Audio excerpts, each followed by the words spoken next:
Hello दोस्तों, स्वागत है आप सभी का आज की नई वीडियो में। आज हम बात करने वाले हैं जीएस का महासंग्राम। इस वीडियो में हम लोग हिस्ट्री, ज्योग्राफी, इकोनॉमी, पॉलिटी और साइंस सभी विषयों से संबंधित महत्वपूर्ण प्रीवियस ईयर क्वेश्चंस को डिस्कस करेंगे विस्तृत व्याख्या के साथ में। Most important PYQ series. चलिए शुरू करते हैं। पहला प्रश्न भारतीय राज्य व्यवस्था से लिया है हमने, इंडियन पॉलिटी से। कथन फर्स्ट है, भारत का सर्वोच्च न्यायालय एक अभिलेख न्यायालय, कोर्ट ऑफ रिकॉर्ड है। कथन सेकंड है, भारत में संविधान की व्याख्या करने का अंतिम अधिकार संसद के पास है। सही विकल्प कुछ नहीं है। कथन फर्स्ट, भारत का सर्वोच्च न्यायालय एक अभिलेख न्यायालय है। यह संविधान के अनुच्छेद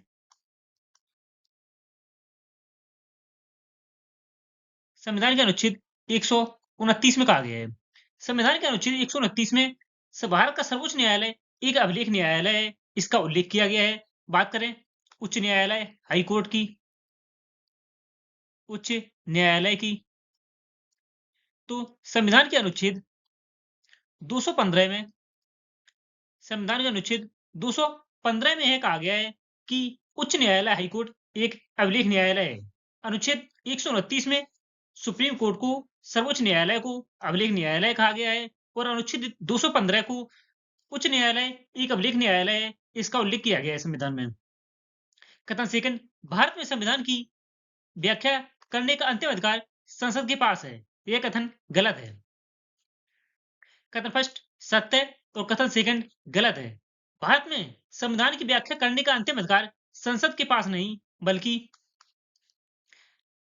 संसद के पास नहीं बल्कि सुप्रीम कोर्ट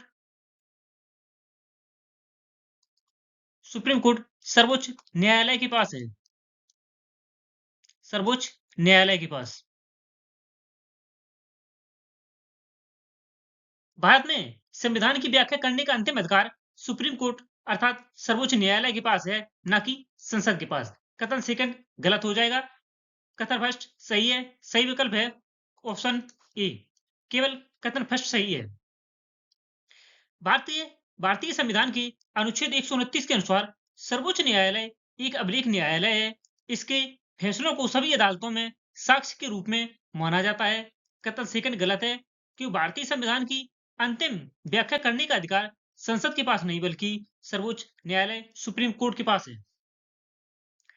बात करें संविधान की प्रस्तावना की।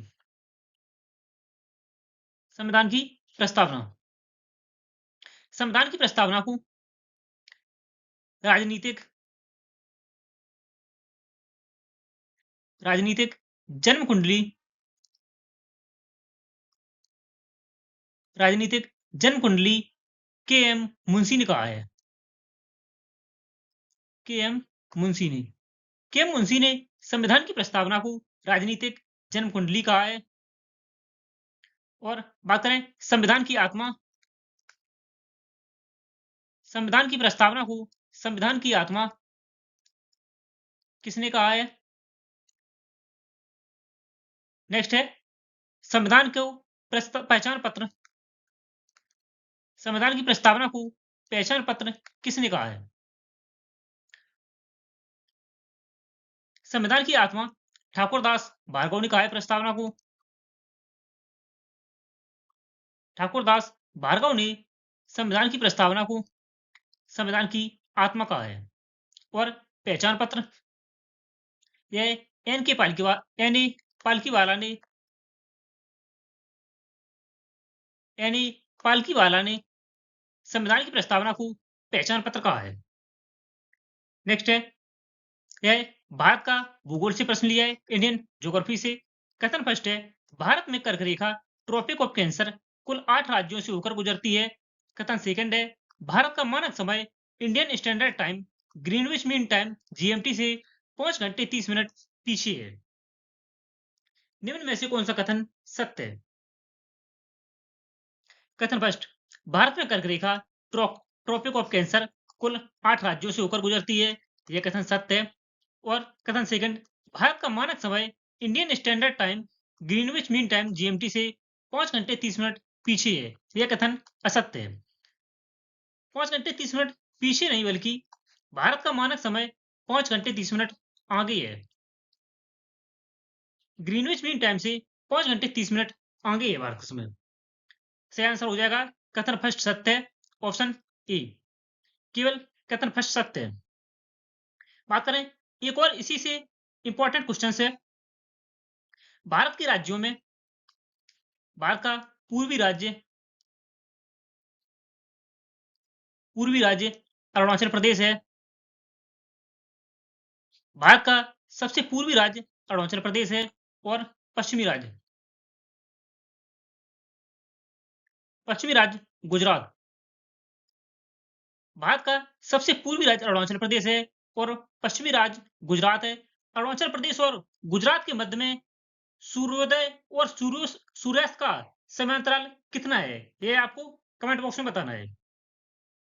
कर्क रेखा भारत के 8 राज्यों गुजरात, राजस्थान, मध्य प्रदेश, छत्तीसगढ़, झारखंड, पश्चिम बंगाल, त्रिपुरा और मिजोरम निम्न 8 राज्यों से होकर गुजरती है और भारत का मानक समय इंडियन स्टैंडर्ड टाइम जीएमटी से 5 घंटे 30 मिनट आगे है, ना कि पीछे।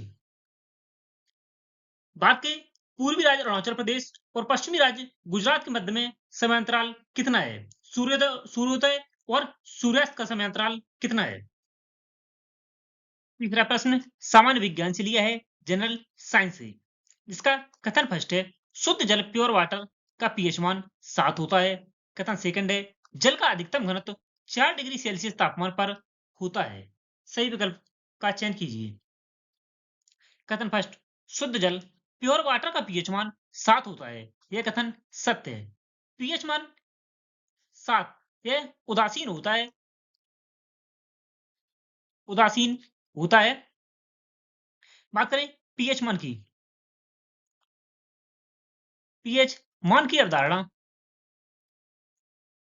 पीएच मान की अवधारणा सोरेनसन नामक वैज्ञानिक ने दी थी।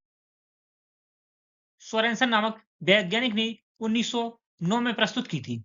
1909 में पीएच स्केल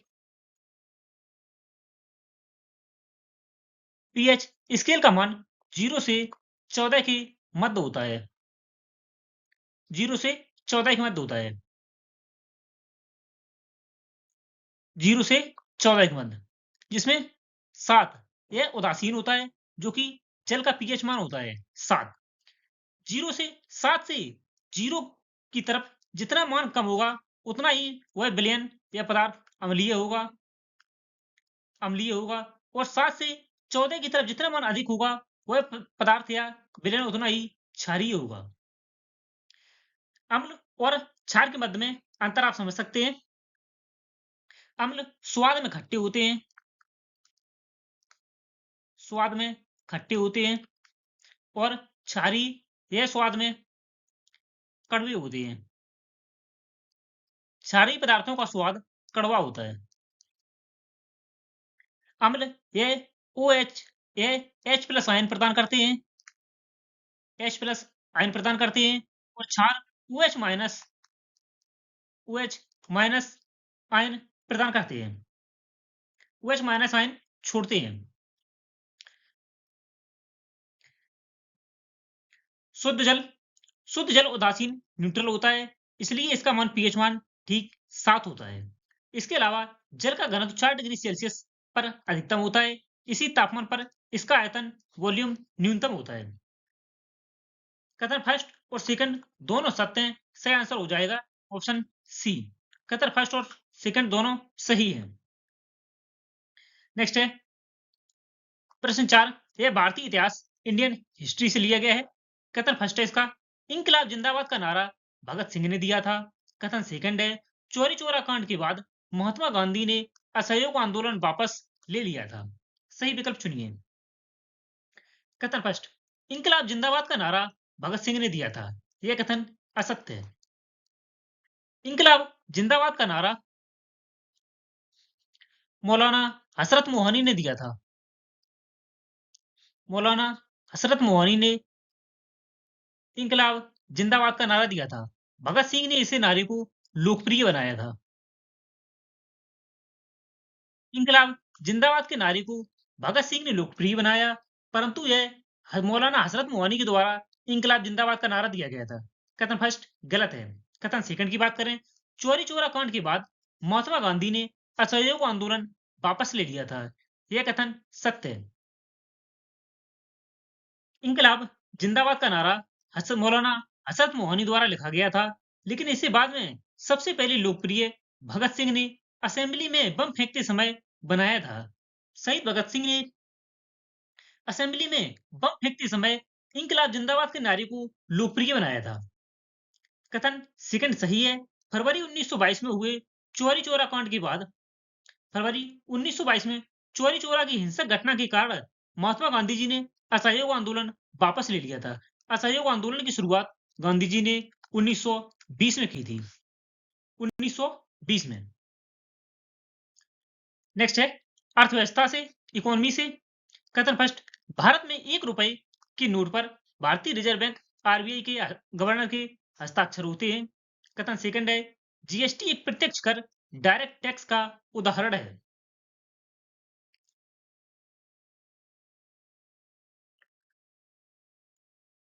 भारत में 1 रुपए के नोट पर भारतीय रिजर्व बैंक के गवर्नर के हस्ताक्षर होते हैं। यह कथन असत्य है। और जीएसटी एक प्रत्यक्ष कर डायरेक्ट टैक्स है, यह भी कथन असत्य है। सही आंसर है ऑप्शन डी।